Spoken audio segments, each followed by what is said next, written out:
Listen to the Vibes. Well, hello, everyone. Welcome to another episode of Listen to the Vibes. I have here Miss Maria Olsen, who's been in several films and TV shows, and we had a short little chat before we got started, but I want everybody to get to know her. So, Maria, please tell everyone about you. About me. Hi, Kyle. Thank you so much for having me. There you go, number one on the list. Let me see. Me. I'm originally South African. I have been in Los Angeles for the past 15, almost 16 years now. I like cats a lot. I have a Silver Age DC and Marvel comic collection. Ooh. I love show tunes. I adore horror movies because that's awesome because I've been in several. I'm deathly afraid of snakes. I love spiders. So you have DC and Marvel collection? Oh, okay. You have to tell me about that. I started collecting comics when I was still in South Africa, long time ago now. I prefer DC to Marvel because, I don't know, the universes were just cleaner and clearer to me. Marvel was always full of like angst and anxiety and stress, and DC was more, the storylines were just crisper and I could relate to them better. So I got a whole bunch more DC comics than Marvel, which I still have to this day, except for that one box that was lost when I came across from South Africa. Damn it. Wonder Woman was always my favorite character, so I absolutely love the fact that there are films now of Wendy Gal Gadot. I have, maybe 300 of the comics from the Wonder Woman comics from like the 70s and the 80s. My entire collection is about 2,200. Wow. And they're just pretty much sitting on my shelves, you know, growing old gracefully, let's hope. And yeah, usual Wonder Woman, Superman, Batman, Justice League, Detective Comics, the usual stuff. And then some of the really weird and obscure stuff like Captain Carrot and Izuku. Like, not many people remember that, but Black Hawk, Legion of Superheroes, I got a ton of those, Superboy, Firestorm, Teen Titans, I love the original Teen Titans. So yeah, I still got them and they're still there. Horror genre. How in the world did you get in the horror genre? Oh, I've always loved the horror genre. I remember when I was like 4 or 5, maybe a bit older, my mom telling me stories about the Dracula films that she's watched. You know, I read Dracula, the novel, when I was about 8 for the first time. And I remember struggling my way through the book because it's not obviously not a kid's book. And then I read it every year following until it was an easy read for me. So I literally developed along with reading that book every year. And I like the genre. I find it interesting. I've never found it scary, except maybe when I was very, very young. I will watch the horror movies to see whether they work or not. And I like story development. I like character development. I would prefer Hereditary or Midsummer to Jason comes back for the 20th time sort of thing, you know. So that's the kind of horror that I enjoy. And when I started auditioning for film, eventually I figured out I had a very intense screen presence when I wanted to do that. And I was like, you know, I'm very intense. Obviously, I could find a home in horror. So I started going out more and more for horror roles. And I started booking them. And I'm like, that's fine by me. I love the genre. You can find really intense and interesting characters to play. And I would prefer that any day to like Soccer Mom number 10 in a romantic comedy or whatever. That's just not me. So I like working in the genre, and I also like watching it and reading horror books and horror comics, and I'm working my way through the original Dark Shadows series, TV series at the moment. So, you know, pretty much everything about the genre I really enjoy. Horror TV shows, I've watched a lot of them. I love Bates Motel. Love it. Yes. Yeah. Holy shit. Hope I can swear. That's an amazing, amazing series. I'll tell you what, I was really surprised how well that came out. That kid they picked to play, the Anthony Perkins part. Yeah. Oh my gosh, man, that kid was just like perfect. Yeah. And And Vera Farmiga as Mrs. Bates. Wow. yes, Wow. Just wow. Of course, American Horror Story, I adore. Penny Dreadful. I watch a lot of the series like that. So I really just enjoy the genre. American Horror Story. When that first season came out, I didn't realize it was going to be like a long-going series. I thought it was just going to be like a one-off thing. I But was on set actually for that episode on season 2 when they have they show the movie to the inmates of the asylum, and she like runs up to Jessica Lange and she goes, "Pepper P." Yeah, I was there. I was one of the inmates when they shot this whole thing. That was so amazing to watch Jessica Lange do that amazing monologue and everything, just to be there. so, what was your first role? My first film role, what had happened was I was stage managing a production of A Flea in Her Ear for a local theater company.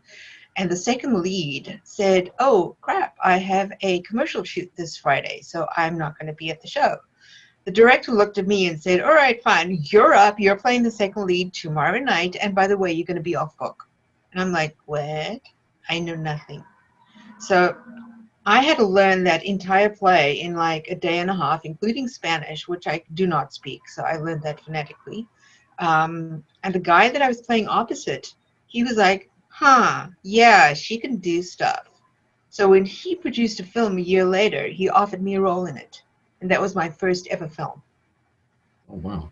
Yeah, a feature film, feature horror called Sam Hell, which is hiding somewhere in the bowels of YouTube. But it's really a great film. The producers had a huge fight, so it didn't get distribution. Usual story. And it's just sitting on YouTube now, quietly, and no one knows it's there. But it's a really good film. You were in the Percy Jackson movie. I had just signed with a new agent, and that was one of the first auditions that she got me, and she was very pleased because I was like literally a complete nobody. Still am. And I got in for an audition, got to a callback, eventually booked the role to everybody's surprise, because you don't really do that, as in just walking off the street sort of and get an opportunity like that. So I was really lucky. Went up to Vancouver 3 times. Once to practice the stunts because it was in my contract that I had to do my own stunts, which included jumping off like a 15-foot or whatever scaffolding in a flying harness. A lot of fun. And of course, I had never done that before, so they had to teach me how to do it. And I trained on like this 8 or 10-foot scaffold, which eventually was like, okay, that's fine. And when I got on set, it was like twice the height. And I'm like, well, what is this? This is bullshit. But you just have to do this. You just have to climb up there. And when they say action, you go grr and you jump off. And you hope for the best. I went up 3 times, once for the stunts, once to shoot the scenes in the museum. And then there was another scene that the director, Chris Columbus, wrote for me because he was like, she's okay. So he wrote a scene in the school for me. Originally, the character was going to be some random homeless woman that talks to Percy Jackson in the museum. But then when he saw my audition, he was like, "No, I'll make her the actual character from the book, Mrs. Dodds, the substitute teacher who's like hunting Percy."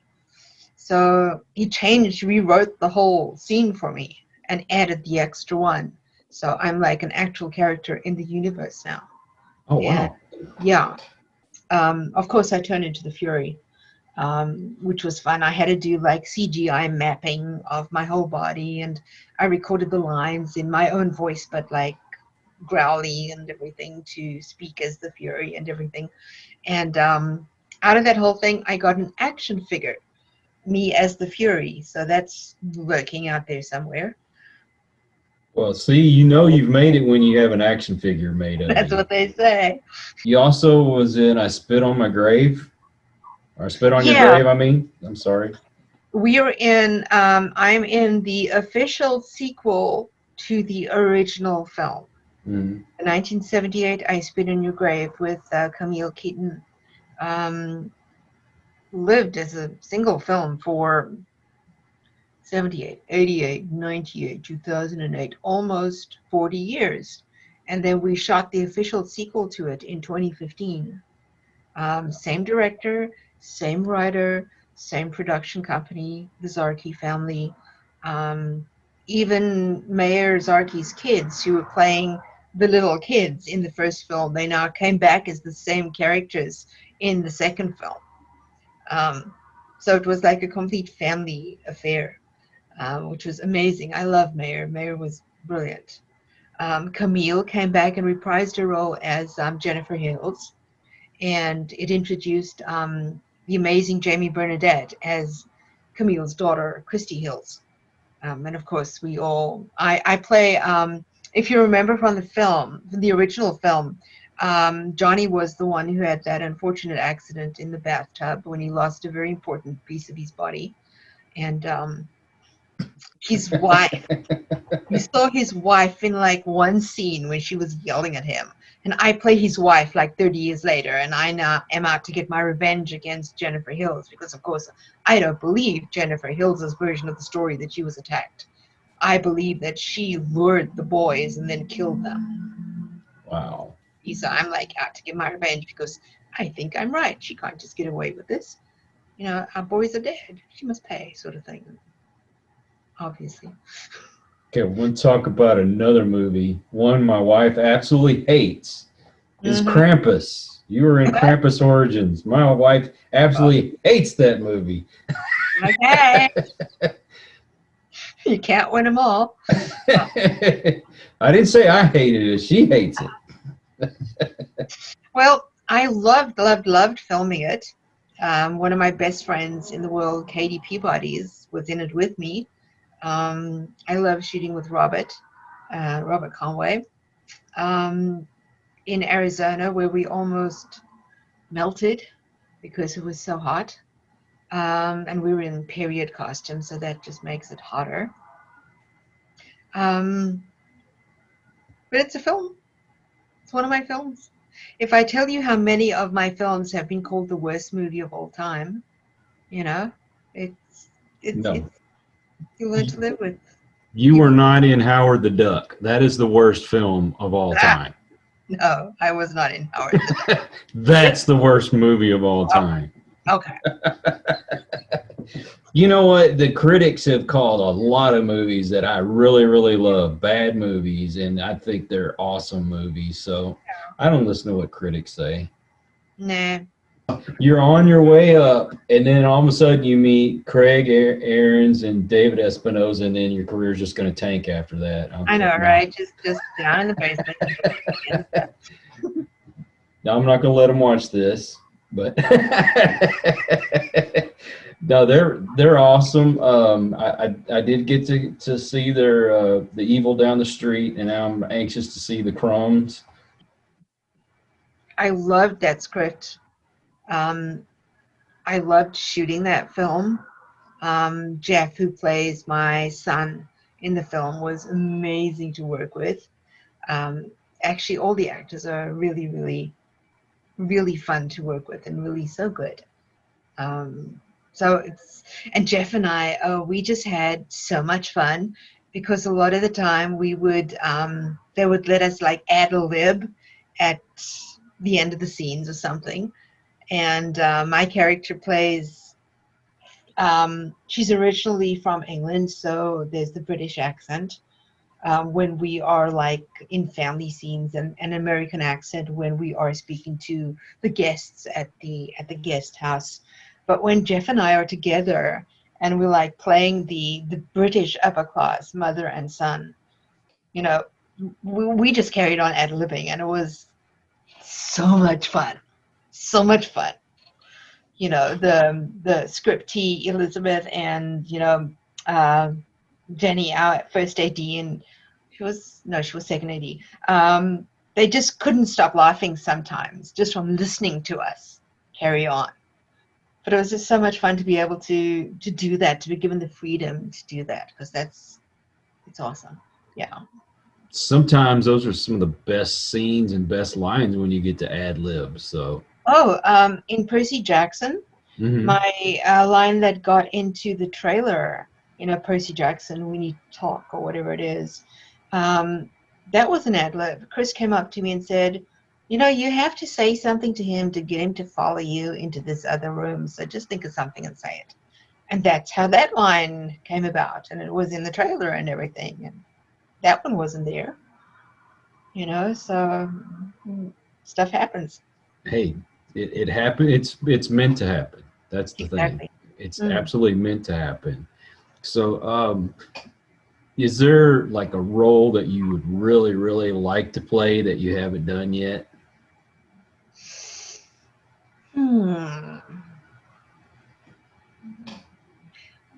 I've played so many different characters and so many types of like monsters, for want of a better word, that I really look for something different these days before I accept a role. I'm not able to like put a name to a character and say, oh, I want to play that. But I like playing incredibly complex and detailed and layered characters. Things that make me think, where I can get inside characters' heads. Things that stretch me, things that stretch me, really, because if I'm just given another stock character that I played 10 times, I'm going to be, well, sure, I'll be in your film, but this is not stimulating me at all, so I'm very picky as to what I play these days. I would love to play something like a character out of Young Frankenstein, something like that. I love that kind of slapstick horror comedy, not necessarily with dialogue even. I did a short promo trailer, almost promo pilot for a series that never got anywhere, called Our Zombie Mother. And I played a mom who had somehow turned into a zombie. I ate a bad Twinkie or something. And that was a horror comedy, and I didn't have any dialogue. But I just had so much fun expressing the character physically and everything that I really, really love that. So, if there's like a female version of Igor out there or something complete with a hump, yes, I'd like to do that. And I don't have to have any dialogue. It's fine. I can just play. So do you have aspirations of maybe directing or even writing a film? I've directed for stage, and I love directing for stage, but I've never directed for film. I think I lack confidence because there's a lot of the technical aspect of film that I do not understand. So, I mean, I can deal with actors, in my sleep I could deal with actors, but I couldn't with all the rest of it. I don't understand. So, sort of leave that alone. I do write. When I eventually get time, I will hopefully finish the 2 scripts that I'm in the middle of. And then we'll start a 20-year odyssey to get funding. So that's like, all right, fine, I'm writing and it will probably never go anywhere. So why write when I could read or watch something or, So, I don't know. But yeah, I've got 2 half-finished scripts and that I'll get back to eventually, I'm sure. Where can people find you? Me? Yes. Well, at the moment in Culver City. Social media and all that good stuff. I'm rarely on Twitter these days because I'm super busy. Sometimes I get on Instagram. Sometimes, not all the time, because I'm super busy. But Facebook, I still check that like daily. Maria Olsen 66 is my name pretty much everywhere. So that's how you know it's me. I have a fan page on Facebook. Facebook. I have my own, private page on Facebook, but it's not my own private profile, but it's public. Thank you so much for doing this and taking time out of your day. I know you're busy, and I know we do appreciate it. And of course, I appreciate everybody that watches and listens. Catch you on the next one. We hope you enjoyed this episode of Listen to the Vibes. You can catch us on Buzzsprout or wherever you listen to your favourite podcasts. And on YouTube. Follow us on Facebook at The Vibes Broadcast Network